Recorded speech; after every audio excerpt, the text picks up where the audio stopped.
Alleluia, Alleluia, Alleluia,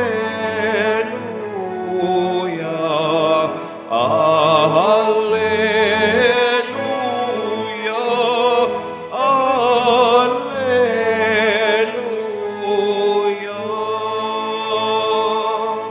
Si Kristo ay nagtagumpay, nalupig ang kamatayan, nagningning ang pagkabuhay. Alleluia, Alleluia,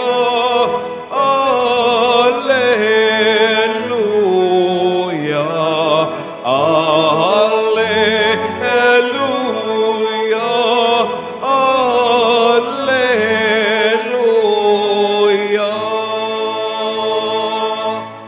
Sumainyo ang Panginoon. At sumaiyo rin. Ang mabuting balita ng Panginoon ayon kay San Marcos. Papuri sa iyo, Panginoon. Noong panahong iyon, umalis si Jesus at ang kaniyang mga alagad at nagpunta sa tabi ng lawa. Sinundan siya ng maraming taong buhat sa Galilea. Nagdatingan din ang mga napakaraming tao mula sa Judea, sa Jerusalem, sa Idumea, sa ibayo ng Jordan, at sa paligot ng Tiro at Sidon, nang mabalitaan nila ang lahat ng ginawa ni Jesus. Nagpahanda si Jesus sa kaniyang mga alagad ng isang bangkang magagamit niya upang hindi siya maipit ng mga taong dumaragsa. Marami na siyang pinagaling, kaya't pinagdumugan siya ng lahat ng may sakit upang mahipo man lamang nila. Bawat inaalihan ng masamang espiritu na makakita sa kanya ay nagpapatira pa sa harapan niya at sumisigaw, "Ikaw ang anak ng Diyos."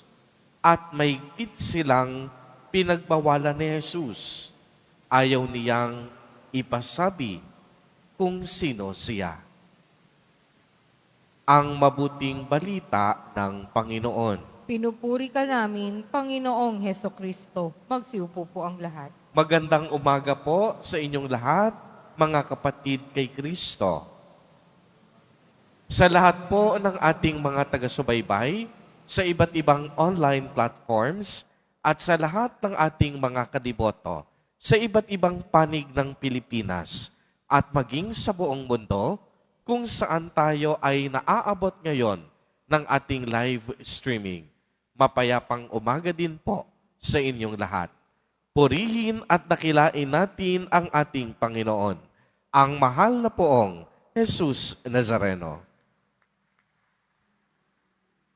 Mga kapatid kay Kristo at mga kadiboto, malugod po namin kayong tinatanggap sa Basilica Minor at Pambansang Dambana ni Jesus Nazareno.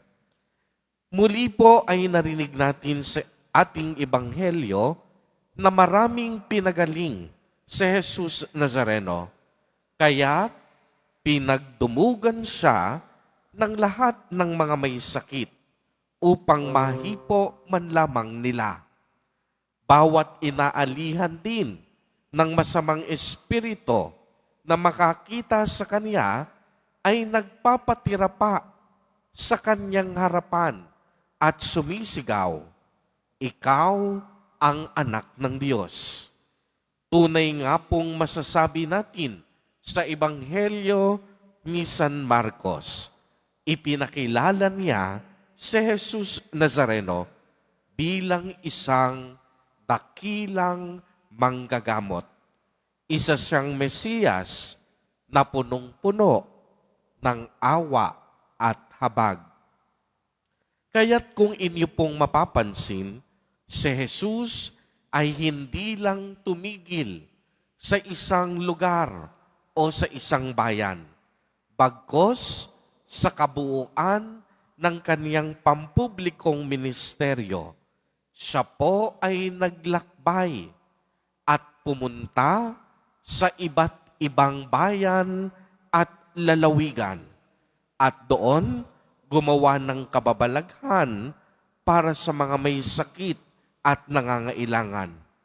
Nilibot niya mismo maging ang mga kasuluk-sulukang mga lugar at nayon. At doon, siya ay nangaral ng mabuting balita at gumawa ng mga pagpapagaling sa mga may sakit at pagpapalayas din ng mga demonyo. Kung inyo pong mapapansin, marami ding mga tao, kahit hindi taga-Judea o Jerusalem, ang lumalapit sa Kanya upang makarinig at makaranas ng lunas o pagaling.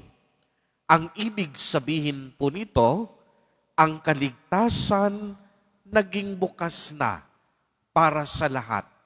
Hindi lamang sa mga Hudyo o mga taga-Jerusalem, hindi lamang sa bayan ng Israel, kung hindi sa lahat ng taong may pananalig kay Jesus Nazareno. Kaya nga narinig natin sa unang pagbasa, anong sinasabi dito? Lubusang maililigtas ni Jesus ang lahat ng lumalapit sa Diyos sa pamamagitan niya, sapagkat siya'y nabubuhay magpakailanman upang mamagitan sa pagitan ng tao at ng Diyos. Si Jesus ang ating dakilang saserdote na makatutugon sa lahat ng ating pangangailangan. Siya ay banal, walang kapintasan, walang kasalanan, nahihiwalay sa mga makasalanan at mataas kaysa sa sangkalangitan. Hindi siya katulad ng ibang dakilang saserdote na kailangang maghandog ng mga hain araw-araw. Bakit?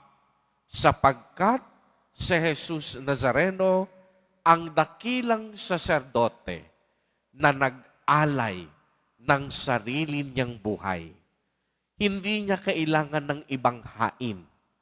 Ang hain o ang handog na ibinigay niya ay mismong ang kaniyang sariling buhay, ang kaniyang sariling dugo, at ang kaniyang sariling katawan. Kaya nga sa banal na Eucharistia, patuloy niyang iniaalay ang kaniyang sarili para sa atin at naway sa ating pagsisimba sa araw-araw, naway mamalagi at manahan din si Jesus Nazareno sa ating mga puso. Patuloy nating sundin ang kaniyang mga turo at aral upang maging gabay natin sa ating buhay. At higit sa lahat, panatilihin natin si Jesus Nazareno sa ating mga puso. Amen. Purihin at dakilain natin ang ating Panginoon, ang mahal na poong Jesus Nazareno.